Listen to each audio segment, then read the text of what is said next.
안녕하세요. 와우! 놓쳤다. 네, 커머스다. 예. 네, 안녕하십니까. 저는 사회를 맡은 도안구 기자입니다. 네, 2주 잘 지내셨죠? 예. 이제 여름, 봄 같은 여름, 이제 여름이 점점 다가오고 있는데요.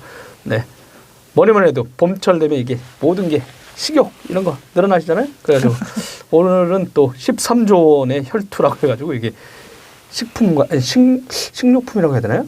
식품. 식품에 대해서 다뤄보도록 하겠습니다. 오늘도 두 분 함께 합니다. 네, 셀러고 호준환 대표 모셨습니다. 예. 셀로고 대표 호준환입니다. 네, 가방끈이 가장 긴 사람, 네, 안정란 경영학 박사 모셨습니다. 네, 안녕하세요. 안정란입니다. 네. 진짜 제가 모두에 잠깐 말씀드리긴 했는데 13조 원의 식품 시장. 예. 네, 이 시장을 놓고 지금 전자상거래 업체들, 네, 그 이마트라든가 롯데, 그 다음에 저희들이 항상 얘기하고 있는 호프, 네, 쿠팡, 그 다음에 이런데 질 수 없다 해가지고 다시는 위메프라든가 이런 데도 있고요. 그 다음에 뭐 신선물류 쪽에 뛰어든 샛별 배송 막 이렇게 했던 마켓컬리 같은 이런 회사들이 있는데 여러분 무려 13조 원이래요. 저도 깜짝 놀랐는데 여기에 대해서 진짜 왜 지금 이 시장에서 어떤 일이 지금 벌어지고 전체 시장에 대해서 좀 물어보고 대결 구도 이런 걸 한번 짚어보도록 하겠습니다. 일단 저희가 이 식품 시장의 규모가 얼마나 되는지 이 얘기를 좀 잠깐 드리기 전에 오늘 식품을 좀 다루게 됐던 거는 이게 그 식품이 그 반복 구매라든지 재구매 네. 이런 빈도가 좀 높아서 고객들을 좀 락인하는, 그러니까 한번 들어온 고객들을 계속 잡아두는 효과가 있다. 네네. 그래서 이 시장을 좀 장악하는 자들이 향후 이커머스 시장의 어떤 강자 혹은 최후의 승자가 될 것이다. 이래서 요즘 좀 주목을 받아서 관심을 갖고 좀 보게 됐고요. 네. 그래서 저희가 좀 본 게 그럼 식품 시장의 규모가 얼마나 되냐 도대체. 그래서 좀 봤어요. 그랬더니 2017년도에 온라인 전체 거래액이 약 91조 3천억 원 정도 됐어요. 네. 근데 그중에 식품이 한 10조 원 정도를 차지했습니다. 무지막지하네요. 꽤 많죠. 2018년도 작년도를 보니까 온라인이 약 111조 8천억, 저희가 얘기했던 112조를 했는데 그중에 식품이 약 13조 원을 차지를 했어요. 거의 2조가 뛰었네요. 예, 3조가 올라간 거죠. 전년 3조. 대비해서. 네네. 예, 그래서 2조 9천억이니까 3조 예. 정도. 전년 대비해서 온라인 전체가 한 22.6% 성장을 했고요. 모바일은 한 31.7% 정도 성장을 했는데 식품은 온라인에서 무려 28.2%, 모바일에서 상회하네요. 예, 34.4%로 평균 대비 온라인은 한 20% 이상, 모바일에서도 10% 이상 꾸준히 상승하고 있는 그런 아주 좋은 성장세를 보이고 있는 카테고리였다라는 거였고요. 이 이전에 2016년 이전으로 가보면 성장세가 더 가팔라요.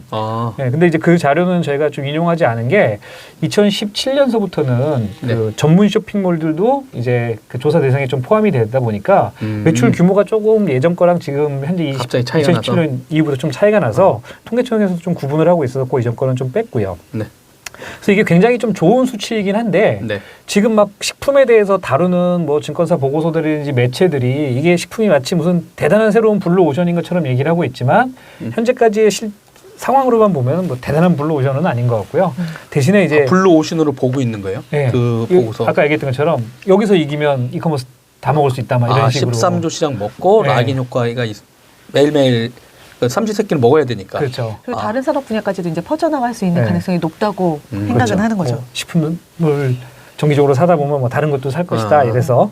근데 뭐 수치로만 보면은 평균을 상회하는 건 맞지만 막 우리가 예전에 그 음식 서비스 봤잖아요. 막 2배씩 성장해요. 막 이런 거랑 이제 좀 차이가 있어서 그렇게 보기에는 조금 아직은 아닌 것 같다. 그렇지만 분명히 좀 매력은 있는 것 같고요. 네. 이 통계는 저희가 그 통계청에서 매달 발간하는 온라인 쇼핑 동향을 참고한 자료고요. 네. 이 식품은 정확하게 그 자료를 보시면 두 가지로 나눠져 있어요. 음식료품하고 농축수산물.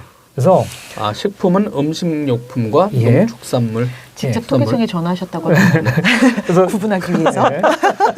요 자료는 그 통계 자료에 다 있는데 이게 네네. 정확한 의미를 좀 해석하려고 전화를 드렸어요. 그러니까 예를 들어서 우리가 고등어를 만약에 판다라고 하면 고등어를 생물로 팔거나 냉동으로 팔면 이거는 신선식품이다 보니까 농축수산물로 들어가고요. 이거를 통조림으로 만들면 가공식품이 되었고 음식료품이 되는 거예요. 네. 그래서 조금 카테고리가 이렇게 나눠지고요. 이게 2018년 기준으로 봤을 때 거래액이 약 13조 원 정도 되는데 그중에서 음식료품이 10조 1천억, 농축산물이 2조 8천억에서 9천억 사이로 왔다 갔다 합니다. 그래서 두 개 합쳐서 13조 원이 되고 있고요.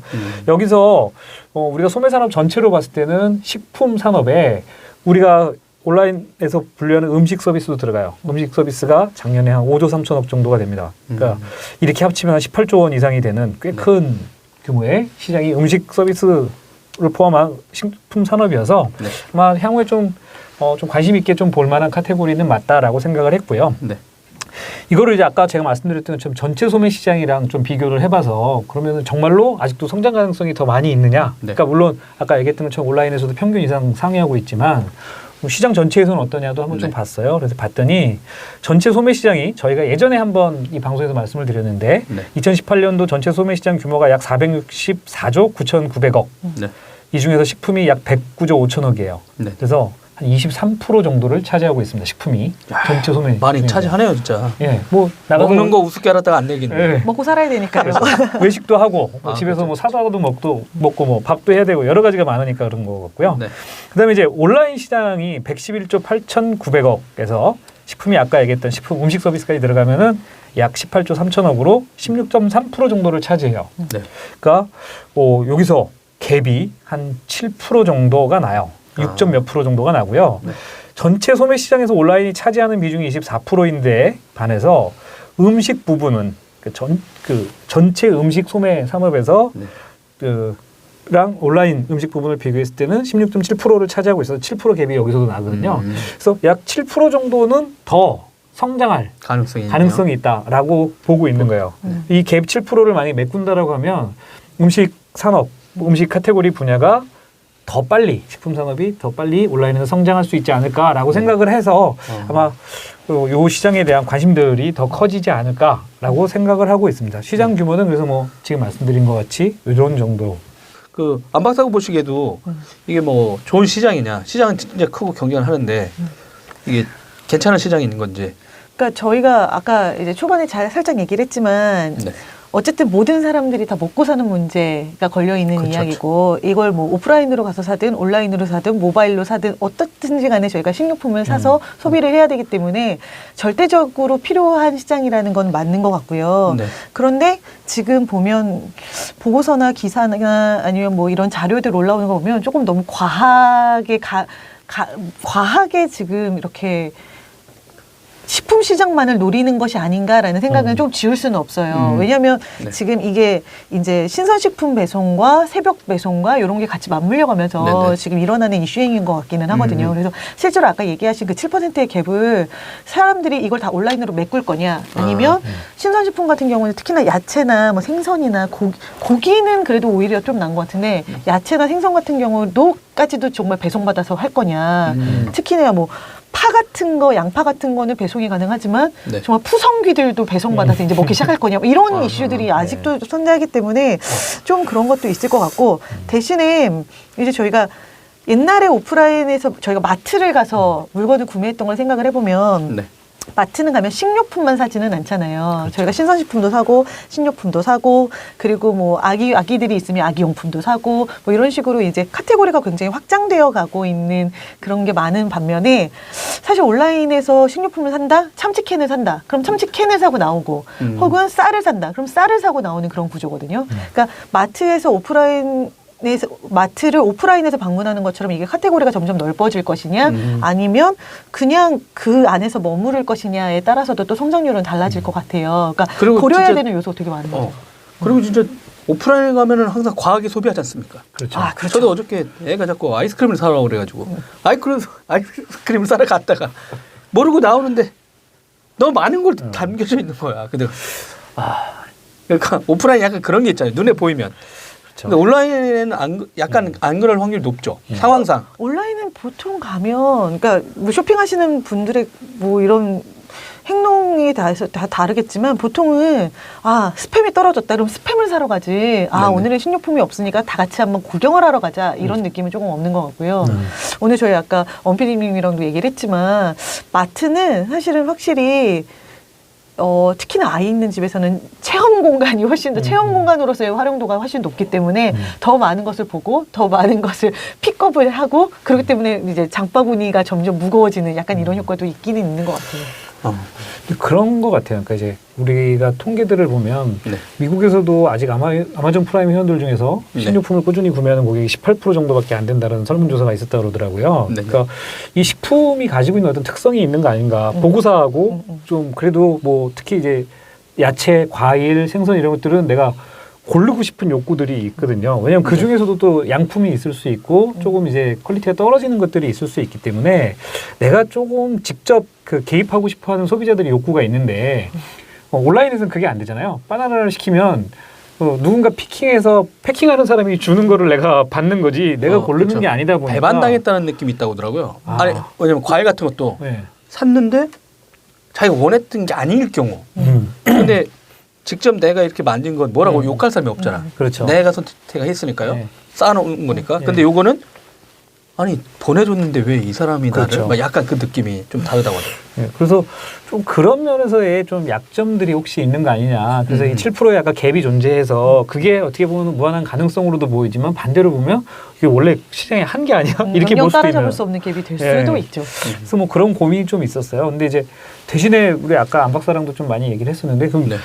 그래도 좀 좋은 게 이게 층이 넓을 수 있다. 그잖아요. 고객은 누구예요 그러면요? 그러니까 저희가 아까 이제 방송 시작하기 전에 막 얘기한 것 중에 하나는 일단 아무래도 1인 가구들이 굉장히 많이 구매를 하겠죠. 왜냐하면 네네. 마트에 갈 만큼의 양을 구매하지 않고 아하. 저희 급하면 편의점에 가는 거고 네. 급하지 않다면 그냥 뭐 로켓 배송. 사실 쓱 배송. 쓱까지도 그렇게 많이 가지 않을 것 같아요. 네. 그래서 어쨌든 간에 좀 소규모로 이 살림을 꾸려나가야 하는 사람들이 아무래도 온라인을 많이 살 수 있을 것 같고 사실은 그와 정반대에 있을 것 같은 저희 아까 얘기했던 노인층, 실버 세대 이런 분들도 사실은 실제로 가서 구매하는 이 양이 많지 않기 때문에 사실은 그 편리성만 담보가 된다면 되게 좋은 고객이 될 수는 있을 것 같다는 생각을 해요. 하지만 그 편리성을 어떻게 이제 뛰어넘을 것인가는 또 이슈가 되기는 하겠지만. 뭐 자식들이 가갖고 열심히 앱 깔아드리고 그 카드 등록해드리고. 네, 카드 등록해드리고 사용법 알려드리고. 제 카드요? 모닝카드로. 그거는 예, 그 효심에 따라서 네. 효심에 맡기도록 하고요.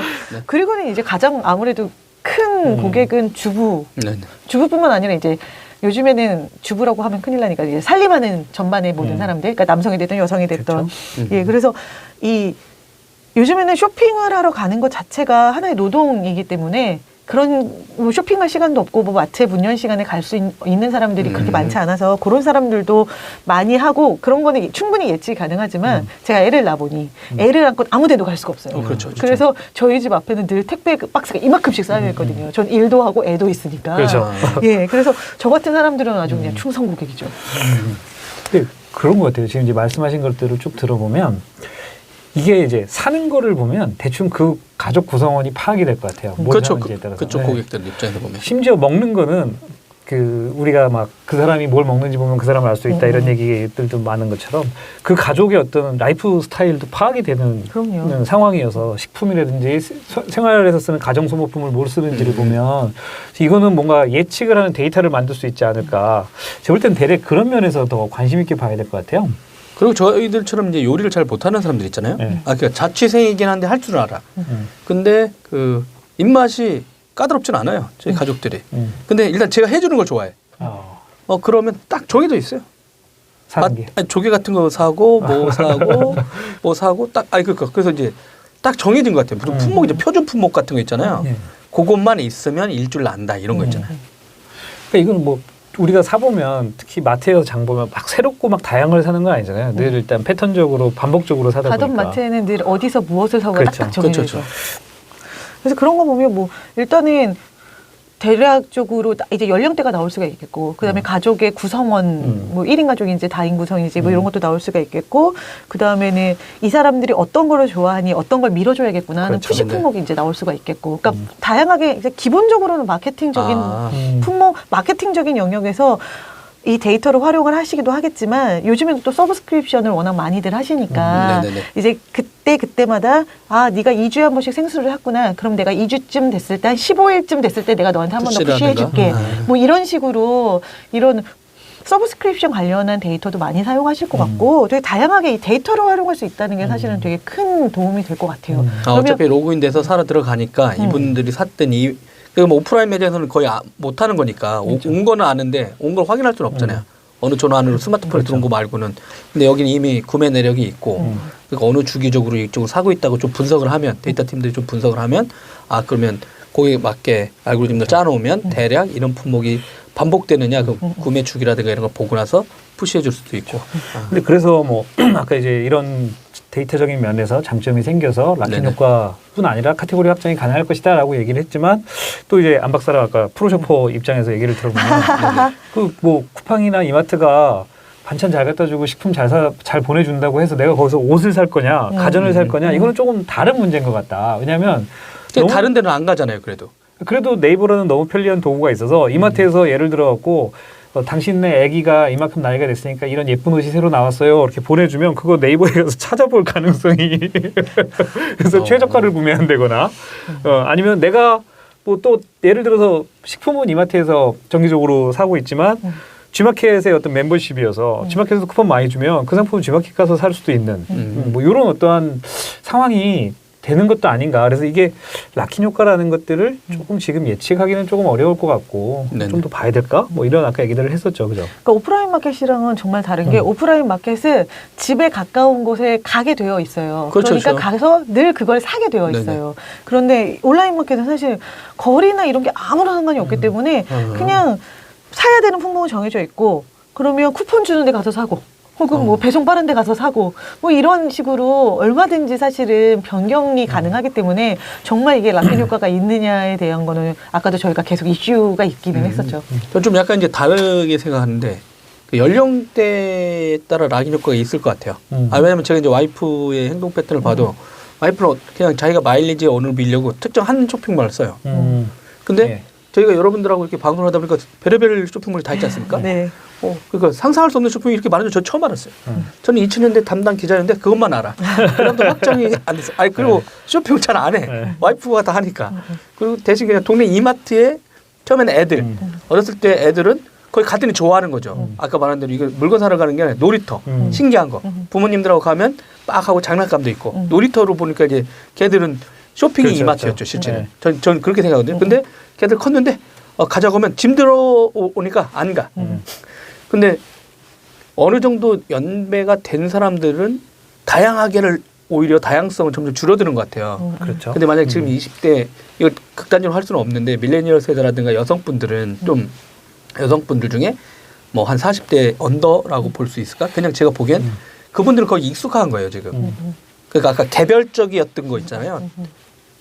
그게 이미 그 당시 풍성했던 세대에 그걸 보신 거고 저희들은 몇 개 안 됐던 건데 늘어나긴 했는데 이미 여기에 익숙해지다 보니까 이미 그쪽은 잘 안 가고 있는 스타일도 있지 않을까 하다 보니까 근데 만약에 그 싸움을 할 수 있는 것 아닐까라는 생각도 드는 거죠. 그렇죠. 그분들한테는 오히려 구매력은 더 있는데 못 간 사람들 입장에서는 충성도를 높일 수 있으니까 이 부분은 조금 더 지켜봐야 될 것 같고 네네. 이게 제가 볼 땐 포인트일 것 같아요. 진짜로 락인 효과를 만들어낼 수 있으면 진짜 어떤 반전을 일으킬 수도 있지 않을까. 네네. 예.